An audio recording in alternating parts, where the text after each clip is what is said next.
안녕하세요. 축구 전문 기자 한준입니다. 이강인 선수의 인기가 한국 내를 넘어 프랑스 현지까지 확산되고 있습니다. 프랑스의 한 방송사가 한국으로 제작진까지 보내서 이강인 현상에 대한 특집 다큐멘터리를 제작해 방송할 정도로 지금 프랑스 현지 그리고 파리 생제르맹 현지 팬들로부터도 이강인 선수에 대한 관심과 인기가 높아지고 있는데요. 한국 시간으로 11월 29일 수요일 새벽 4시 이강인 선수가 속한 파리 생제르맹이 2023-2024 시즌 전반기 일정 중 가장 큰 경기를 치릅니다. 뉴캐슬 유나이티드와 챔피언스리그 F조 5차전 경기인데요. 이 경기에서 승리할 경우 16강 진출을 조기에 확정할 수 있지만 만약 진다면 조별리그 탈락의 위기까지 몰릴 수 있는 큰 경기입니다. 지난 주말 AS 모나코와의 리그안 경기에 휴식을 취한 이강인 선수, 이날 경기 루이스 에니케 감독이 어떻게 활용할지에 대한 힌트를 남겼고 전술적인 쟁점도 프랑스 현지 언론에서 분석하고 있는데요. 파리와 뉴캐슬의 경기를 보시기 전에 꼭 알아야 할 모든 이야기, 이강인 선수의 활용 전술, 전망, 분석 지금부터 총정리해드리도록 하겠습니다. 2023-2024 시즌 챔피언스리그 조추첨 당시 가장 큰 화제가 된 게 바로 F조죠. 독일 분데스리가의 도르트문트, 프랑스 리그앙의 파리 생제르맹, 이탈리아 세리에 A의 AC 밀란과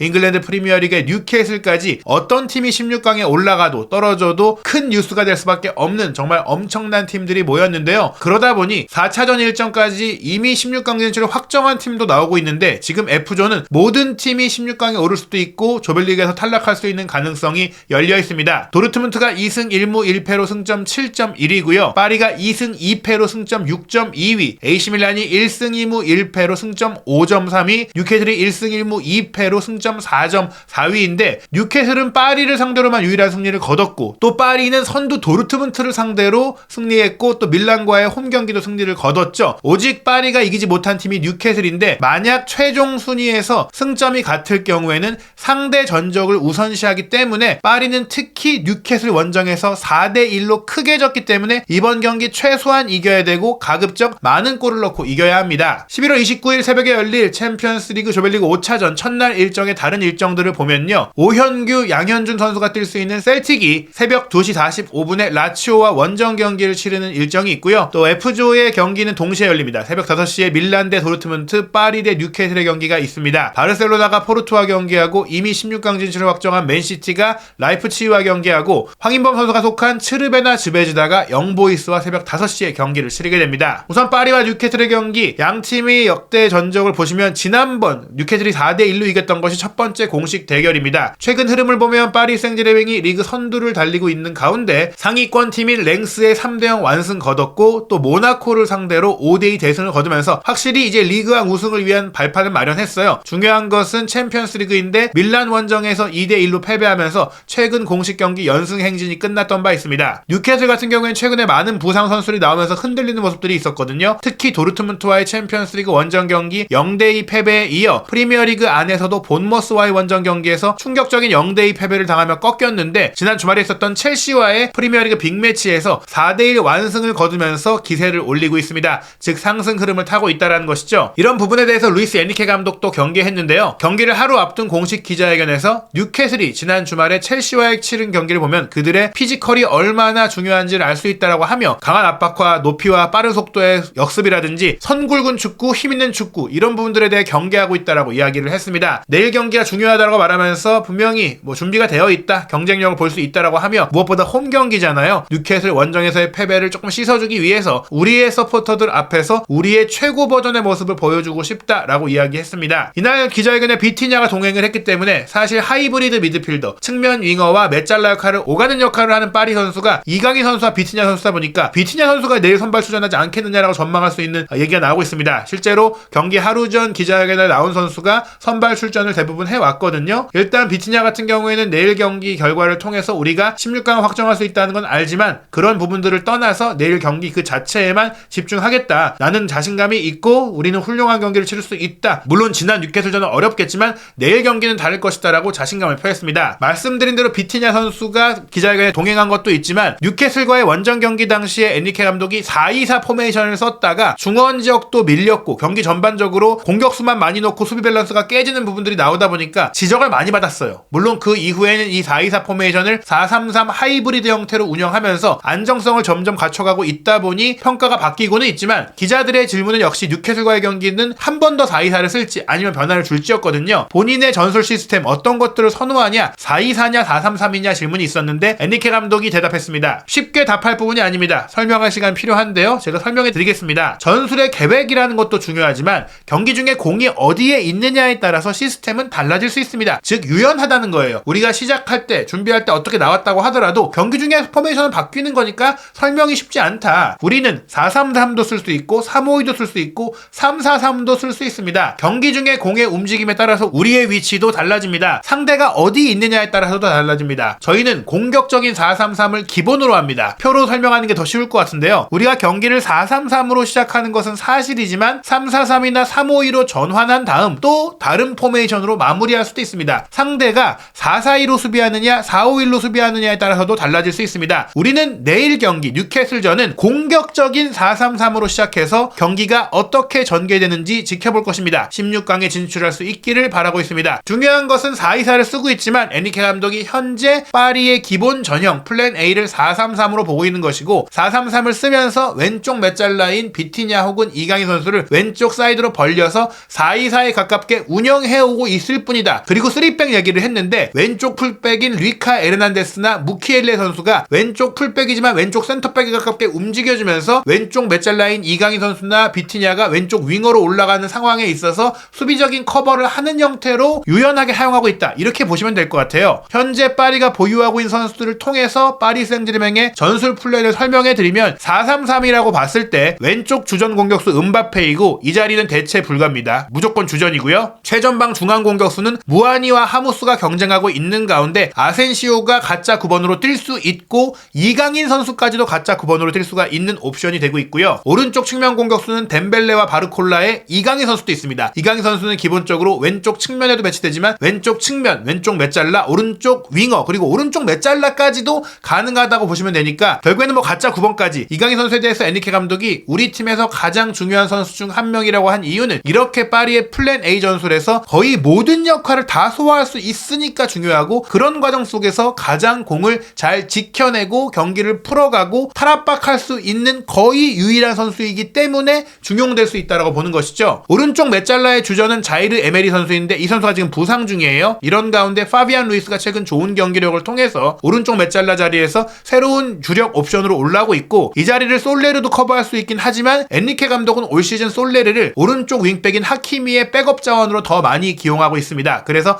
파비안이 미드필더, 솔레르가 윙백으로 거의 뛰고 있다라고 보시면 되고 또 포백 앞을 지키는 3미들 중에 가장 뒷자리에 있는 선수의 주전은 우가르테인데 파비안 루이스가 또 이 자리도 커버할 수 있어요. 조금 더 공격적으로 쓴다면 파비안을 이 자리에 두고 이강인이나 에메리나 솔레르가 오른쪽 메짤라로 뛸 수 있는데 이번 경기도 공격적인 4-3-3을 쓴다고 했으니까 그 얘기는 3명의 미드필드 중에서 왼쪽 메짤라 내지 오른쪽 메짤라를 윙어로 벌려뛰게 할 수 있는 4-2-4로 전환할 수 있는 4-3-3을 쓰겠다. 미드필더만 볼 수 있는 선수로 메짤라를 구성하지 않겠다라는 얘기입니다. 포백 라인은 리카와 뮤켈라가 왼쪽 백으로 지금 뛰고 있어요. 누누 멘데스가 아직 회복하지 못했고요. 오른쪽은 하키미가 주전이고 솔레르가 백업이고 수비 라인은 슈크리니아르와 마르키뉴스가 주전이고 리카 에르난데스가 센터백도 볼 수 있고 다닐루가 마르키뉴스의 자리를 커버하는데 이번 경기는 마르키뉴스가 부상이기 때문에 뛸 수 없는 상황이죠. 돈나룸마 골키퍼가 절대적인 주전이고 나바스가 백업 골키퍼인데 부상 중입니다. 엔리케 감독의 기자회견에 비티냐가 동행을 했기 때문에 이강인 선수가 나올지 비티냐가 나올지 둘이 공조는 불가능한지 무조건 경쟁 체제인지에 대한 프랑스 현지 기자들의 질문도 있었고요. 최전방 공격수로 이번 여름 나란히 거액을 투자해 영입한 하무스와 무아니에 대한 질문도 있었는데 질문에 대한 엔리케 감독의 답변은 이렇습니다. 하무스와 무아니 두 선수뿐만 아닙니다. 우리 팀에는 많은 공격적 최전방의 해결책이 있습니다. 각각의 장점을 잘 찾아서 활용해야 합니다. 곤살루 하무스와 렌달 콜로 무아니는 슈팅력 등 뚜렷한 퀄리티를 갖고 있고요. 브래들리 바르콜라도 프랑스 21세 이하 대표팀에서 그랬던 것처럼 9번 공격수로 뛸 수 있습니다. 즉 이강인도 9번으로 썼던 것처럼 바르콜라도 가능하다라고 얘기하면서 나는 많은 선수들을 열어놓고 경쟁시키고 있다라고 얘기했고요. 이강인과 비티냐도 경쟁이냐 물어보자 아닙니다. 좋은 선수라면 당연히 함께 뛸 수도 있습니다. 한 명은 윙어, 한 명은 미드필더 혹은 한 명은 중앙 공격수, 한 명은 측면 공격수로도 배치할 수 있습니다. 한 명은 선발로 나오고 한 명은 벤치에 있을 수 있고요. 아니면 둘 다 벤치에 있을 수도 있고요. 모든 게 가능합니다. 이것은 경기 하루 전 회견이니까 어떻게 보면 나의 전략과 선발 명단을 노출하지 않겠다라는 의지를 담아서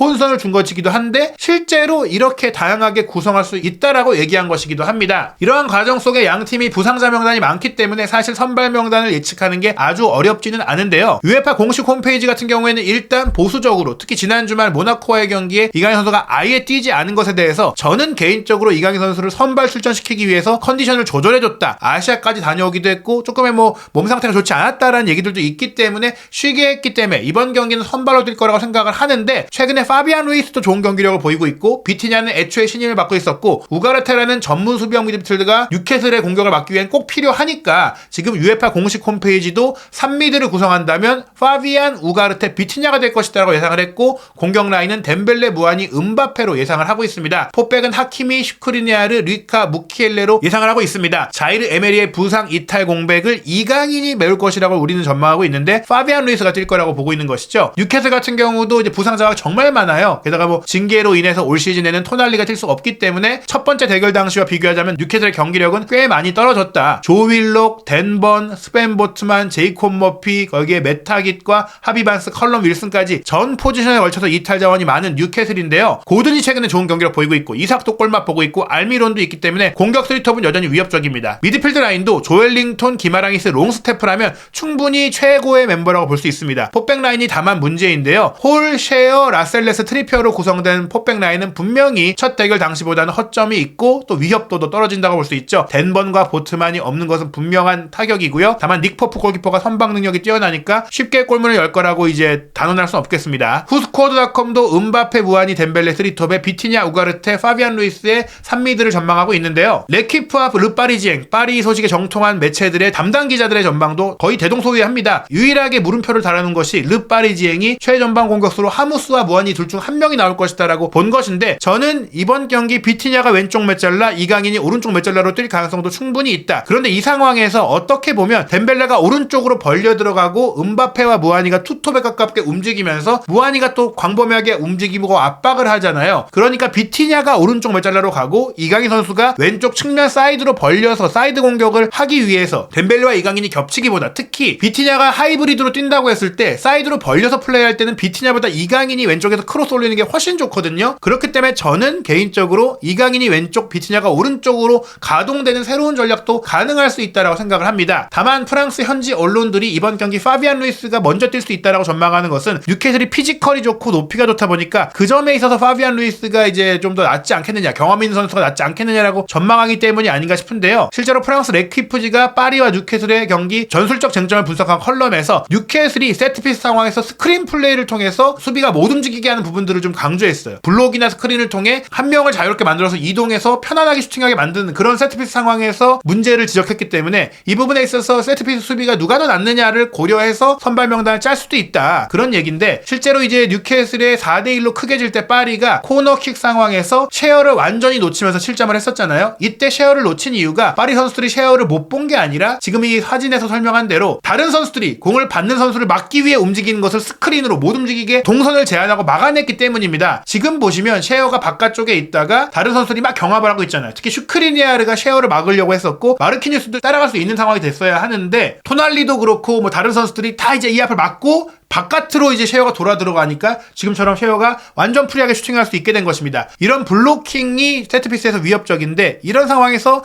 이강인 선수가 뉴캐슬의 피지컬과 대응할 수 있는 좋은 수비라고 볼 수 있을까를 고민할 수 있는데 그래서 이강인 선수의 창의성을 후반전에 쓴다든지 이런 생각도 가능하겠지만 저는 그렇게 생각하지 않습니다. 개인적으로 선발로 뛰면서 다른 선수들이 이 부분에 대응을 하고 또 세트피스에서 이강인 선수의 왼발킥이 중요하기 때문에 이 부분이 선발 명단을 결정하는데 큰 변수가 아닐 것 같아요. 지난 주말 첼시와의 경기에서도 이제 뉴캐슬이 이런 패턴의 세트피스 플레이, 스크린 플레이를 통해서 재미를 봤었는데 첼시가 이걸 잘 대응했다. 후반전에는 이런 스크린 플레이를 우고 축구로 활용해서 스크린으로 대응하는 그런 플레이를 보여주면서 잘 막아냈다라고 소개를 했기 때문에 분명히 에니케 감독이 이번 경기는 이런 것들을 잘 분석했을 것이라고 보고요. 전 또 하나 주목하고 있는 것이 파리 지역신문인 르파리지엥에서 이번 챔피언스리그 경기 데뷔 훈련에 음바페, 덴벨레, 이강인, 하키미가 훈련을 진행했고 이와 더불어 동생 에단 음바페도 훈련했다는 얘기들이 나오는데 이강인 선수의 이름이 있는 게 중요해요. AC 밀란과의 원정 경기 당시 후반에 뛴 이유는 사실 이강인 선수가 경기 하루 전 최종 훈련에서 웜업은 빠져있었고 조금 지켜보면서 몸 관리를 했잖아요. 몸 상태에 문제의 이슈가 있었기 때문에 선발로 안 나왔던 것이다라는 게 정설이고요. 실제로 교체에 나왔을 때 플레이가 좋았죠. 지난 모나코전에 쉬게 한 것도 저는 이번 뉴캐슬전에 집중한 거라고 분명히 생각을 하고, 이번에는 경기 전 훈련을 완전체로 소화를 했기 때문에 이강인 선수가 충분히 선발 출전할 가능성이 높다라고 생각을 합니다. 후스코어드닷컴은 이번 경기 파리가 3대1로 완승 거두면서 16강 진출을 확정할 수 있을 것이다 라고 전망을 했어요. 뉴캐슬이 최근 첼시전 승리로 반등하긴 했지만 홈에서 지금까지 파리가 보여왔던 경기, 특히 홈에서 강한 파리이기 때문에 승점 3점을 모두 가져갈 수 있을 것이다 라고 내다봤고요. 그런 전망들이 유럽의 대부분의 스포츠 베팅 업체의 생각과 일치합니다. 파리 생제르맹과 뉴캐슬, 분명히 뉴캐슬도 만만치 않은 상대임에도 파리의 승리 배당률이 평균 1.60배, 거의 확실시된다. 무승부도 4.26배로 거의 가능성이 낮다. 뉴캐슬 승리는 5.30배일 정도로 뉴캐슬 쪽으로 쏠려 있거든요. 파리는 물론 앞으로의 일정도 빡빡합니다. 뉴캐슬과의 경기 이후 현지 시간으로 일요일에 그래도 이제 리그 경기를 치러요. 르하브르와의 원정 경기를 12월 3일 일요일 밤 9시에 치르고, 그 다음에는 12월 10일 일요일 새벽 5시, 현지 시간으로는 토요일 늦은 시간에 낭뜨와 홈 경기를 치르는데, 이 두 경기들은 솔직히 그렇게 부담스럽지 않거든요. 그런 점까지 고려하면 이강인 선수가 이번 경기에 꽤 많은 출전 시간을 얻을 것이라고 저는 생각을 합니다. 이강인 선수가 꿈에 그리는 무대이기도 했고, 또 뉴캐슬의 1대4로 팀이 패하는 경기를 함께하지 못했었잖아요. 아시안게임에 그때 참가하고 있었는데, 엔리케 감독이 저는 분명히 뉴캐슬이 경험해보지 못한, 예상하기 어려울 이강인 선수를 기용할 거라고 생각을 합니다. 과연 이강인 선수 뉴캐슬과의 경기에 선발로 나올지 조커로 나올지, 그리고 어떤 활약을 펼쳐 보일지 한준TV에서 그 결과와 후속 반응, 현지의 반응들 확인하시기 바랍니다.